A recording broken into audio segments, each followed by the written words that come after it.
off with first is we're gonna start off with some sweet potato cornbread. So what I have already is, I've already put all my stuff out. So basically we're gonna do a little more than a cup of sweet potatoes. After that, we got some cornmeal, 2 cups of that. I have a cup of flour, teaspoon of baking powder, teaspoon of baking soda, teaspoon of salt. Got about 4 eggs, got a cup of milk, and I got about 3/4 of a cup of sugar and brown sugar with that. So we're gonna go ahead and start off first is go ahead and get our potatoes cut up.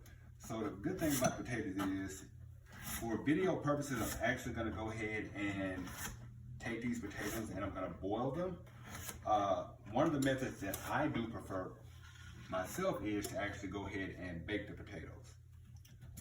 To me, it gives it a little bit of a better flavor with it, but you know, that just comes down to personal opinion. But for speed purposes, especially if you're running a little bit lower on time, I would say go ahead and boil the potatoes up, get them done a little bit quicker, and you can go ahead and get it up. Now, the good thing about this dish is it's really good to do it any time of the year. Myself personally, I like sweet potatoes. I like them a lot.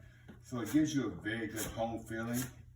And especially down here down south, we like a lot of flavor and we like to put a lot of soul into our food that we do. So that's what you're gonna get a lot of when we're sitting here doing a lot of the cooking. So I'm gonna go ahead and take these sweet potatoes and go ahead and put them over into my water.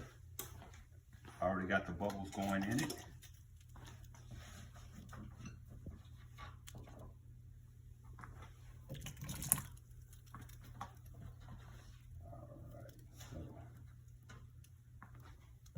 All right, so got the water boiling on it. All right, everybody, it is time now for the presentation. We got the sweet potato cornbread done, so let's go ahead and see what we got in store for you guys today. You go ahead and grab this out.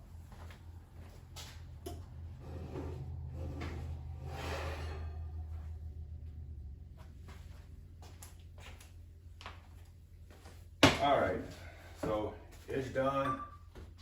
I let it rest for a brief second, so what we're gonna do is we're gonna go ahead and cut into it and see what we got so you guys can kind of get a look at the crumb. And it is very hot. All right. I'm gonna go ahead and come on up out of here with it, and boom. So as you can see, it has a nice crumb, nice consistency to it. So I'm gonna go ahead and leave this here for just a brief second. So basically, like I said, that is sweet potato cornbread. That's how it looks. That's how it's done. It is gonna come out delicious as soon as we get ready to pair it with this Cornish hen. So let's see what we got, guys. All right, so now that I got that part done, I'm gonna go ahead and add to another part of the dish that we got going. So like I told you guys before, we got a little bit of peach chutney that we're gonna add to this. We also have a little bit of zucchini and squash. So pretty much like I said before, I already started putting my ingredients out. Go ahead and put this to the side.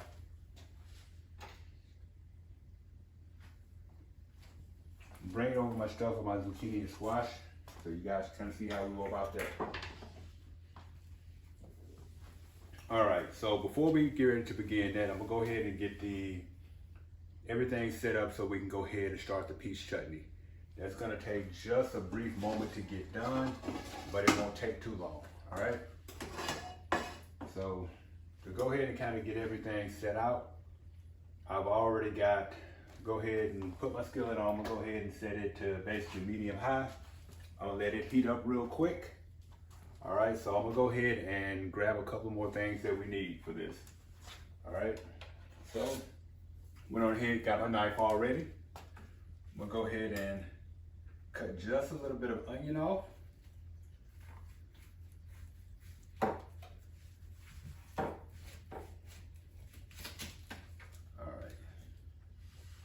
So I'm gonna go ahead and take this onion and cut it up.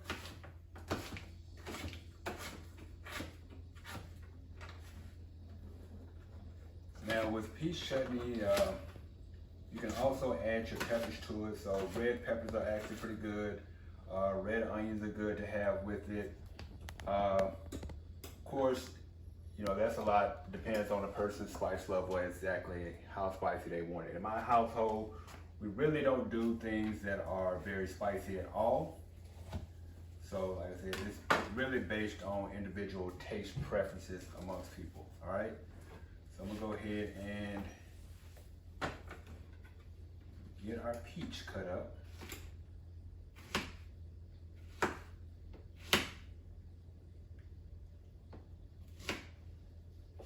And we're gonna go ahead and get this cut up in some chunks. So just so you guys kind of know what I have on the side with it, what I'll be adding into the peach chutney is I'll be adding a little bit of onion to it. We'll be adding a little bit of apple cider vinegar to it.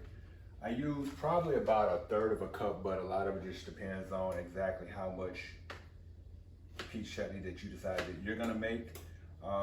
We're also gonna use some cardamom, and that depends on whether you have fresh or whether you have to go buy the spices out of the grocery store. Where I live at, it's not something that can be readily found as far as fresh, so what I have to do is I have to go and buy the actual spices. So like I said, basically an individual preference. Anything, if you can get it fresh, get it fresh. And of course, anything, if you have to buy it out of a spice house, that's perfectly fine also. All right, so basically just kind of getting the pit of this peach out of our way. All right.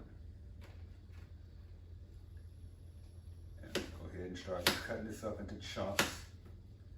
You don't want to cut it too thin, so 1/4 of an inch is fine, a little bigger than 1/4 of an inch is fine. It's all going to kind of cook and reduce down. Pushing back on the camera. All right, so got all of that going. So what I'm gonna go ahead and do is we'll go ahead and kind of start getting everything mixed in and getting everything put in together. All right, so we got our peaches, we got our onion. We'll go ahead and throw that into the skillet.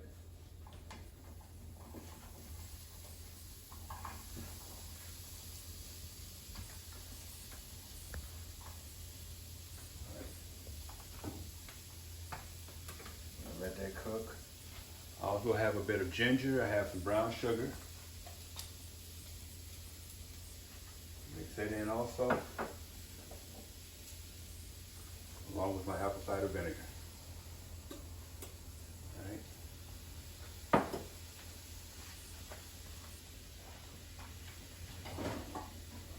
We're gonna let that and reduce and cook down a bit.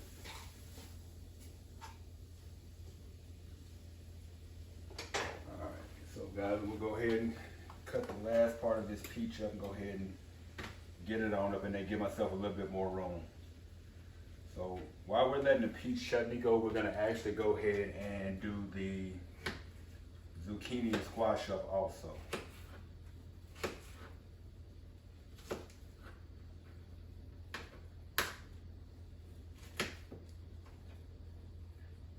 Now with my peach chutney here at home, we're actually gonna add a bit of raisins to it. Some folks actually end up adding molasses to theirs. That's not something that I'm going to do.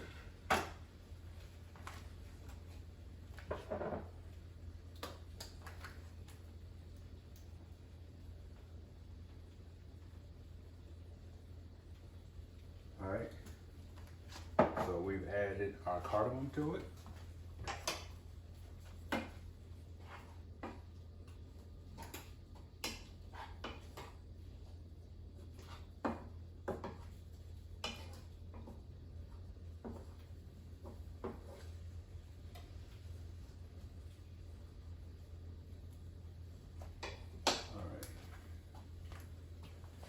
believe we've got everything that we need for this. So what we're gonna go ahead and do is we're gonna go ahead and get ready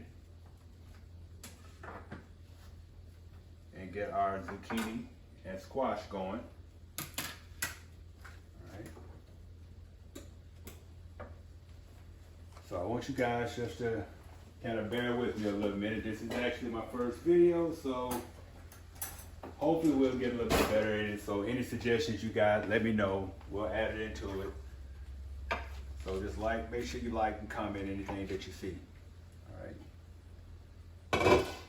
Go ahead and take this off. More butter. Oh, woman, you hush. Anything you want to say to our subscribers or viewers? Hello, everyone. Trust me, she will be out here doing this soon. I'm not going to keep cooking all the time. I am the videographer. All right. You're the cook. All right. So we got that going. I went on ahead and added my butter up in there.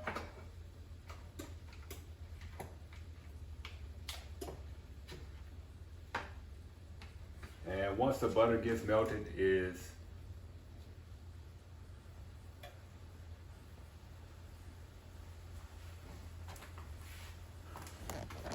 what did you do?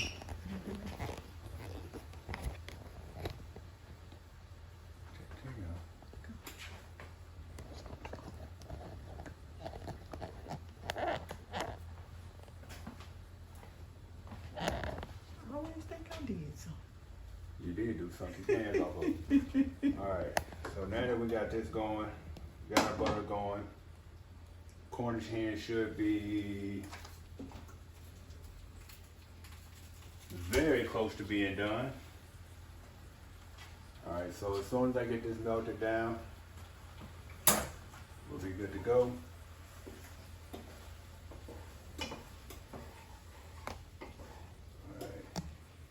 I let it rest for a brief second, so what we're gonna do is we're gonna go ahead and cut into it and see what we got so you guys can kind of get a look at the crumb. And it is very hot. Alright. I'm gonna go ahead and come on up out of here with it, and boom. So as you can see, it has a nice crumb, nice consistency to it.